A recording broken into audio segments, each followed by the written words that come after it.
और जल, जरा ध्यान देना जितने लोग देख रहे हैं, ये शिवलिंग है, ये जलाधारी है,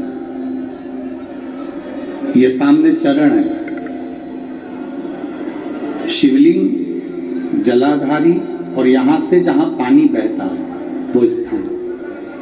शिवलिंग के ऊपर होती है जलाधारी, जिसमें से एक एक बूंद पानी टपकता रहता है। सबने दर्शन करे हैं ना, जो ऊपर से पानी गिरता रहता है एक एक बूंद, वो शंकर भगवान की 5 बेटियां हैं, शिव जी की 5 लड़कियां, जया, विशारा, शामलीवारी, दौतली और देव। ये शिव जी की 5 बेटी। इन 5 बेटियों का नाम हमने पहले भी आपको कहा। रात्रि को जो नींद की गोली खाकर सोता है, उससे हम निवेदन करेंगे कि 1 हफ्ते आप नींद की गोली मत खाओ। पलंग पर सोने से पहले मोबाइल बंद करने के बाद हाथ में थोड़ा सा जल लो।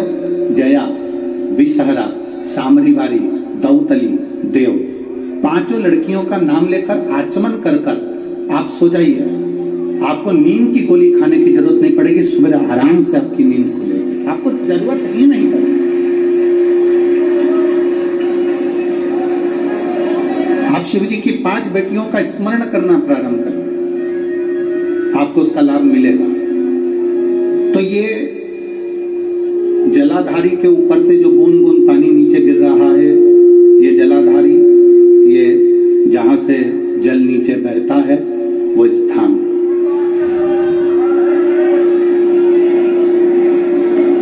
आस नहीं लगाई। भगवान को अगर जल चढ़ाने के लिए, शिवलिंग पर जल चढ़ाने के लिए शिव मंदिर जा रहे हो और तुम्हारे को लगता है कि आज मेरा ये कार्य है और बाबा तुम मुझे पूरा करना, आज मैंने संसार वालों से आस नहीं लगाई, आपसे आस लगाई है, तो जल चढ़ाने के तरीके को बदल लो। हाथ में जो जल है, उस जल को यहाँ जो अशोक सुंदरी का स्थान है, यहाँ से जल चढ़ाते चढ़ाते शिवलिंग पर पूरा जल समर्पित कर दो। 1 या 2 बार कर कर देखना, आपको दुनिया से आस लगाने की जरूरत नहीं पड़ेगी। बाबा आपका कार्य सफल जरूर करेगा। थोड़ा सा तरीका चेंज, जल चढ़ाए। अशोक सुंदरी से चालू करोगे, शिवलिंग तक लेकर जाओ। अशोक सुंदरी से ये जो जलाधारी जल बहता है, यहां से चालू कर कर शिवलिंग तक उस जल को लेकर जाओगे। जब हम भगवान देवादिदेव महादेव को जल चढ़ाते हैं, उसके 5 अलग अलग तरीके हैं। बहुत सावधानी से सुनना कथा, आपकी और हमारी जिंदगी की सार्थकता को सिद्ध करने वाली कथा। आज पंजाब की इस पवित्र भूमि पर अगर ये प्रसंग निकला है, तो इसको आप अगर सुनेंगे तो आपका जीवन सार्थक होगा। शिव जी को 5 तरह से जल चढ़ाने का तरीका है।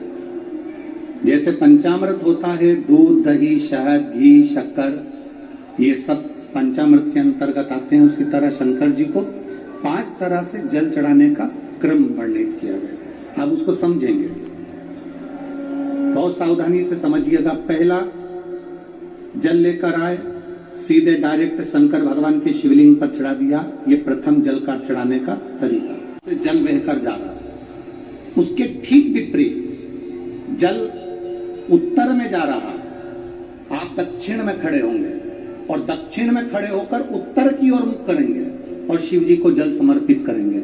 ये रोग मुक्ति करने वाला है और हमारे रोग पर हमें विजय प्रदान करने वाला है। ये जल चढ़ाने का। एक सीधे मंदिर में गए, लोटा भर कर जल उठाया, शिव जी को चढ़ा दिया।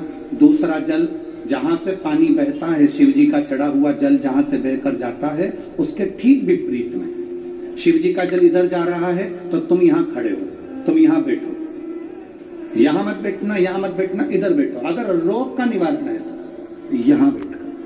तीसरा, अशोक सुंदरी से जल चढ़ाते चढ़ाते शिवलिंग तक लेकर जाना और शंकर भगवान के शिवलिंग पर पूर्ण जल समर्पित करना। ये तीसरा तरीका। ये कार्य की सिद्धता के लिए हम जब किसी से आस न लगाकर परमात्मा से विनती करते हैं, तो वो विनती करने का तरीका।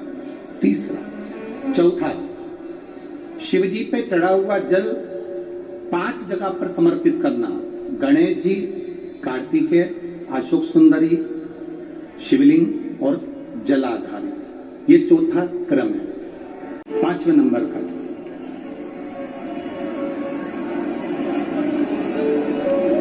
पंचम नंबर का जो जल आता है, जो जलाधारी है, ऊपर जिसमें पानी भरा रहता है और नीचे एक एक बूंद टपकता रहता है। जलाधारी में जल समर्पित कर कर उसी जल को बचाकर अशोक सुंदरी वाली जगह पर थोड़ा सा चढ़ाकर उसी में से जल शिवलिंग पर जब हम समर्पित करते हैं तो हम जिस कार्य के लिए जा रहे हैं वो कार्य सफल होता ही है।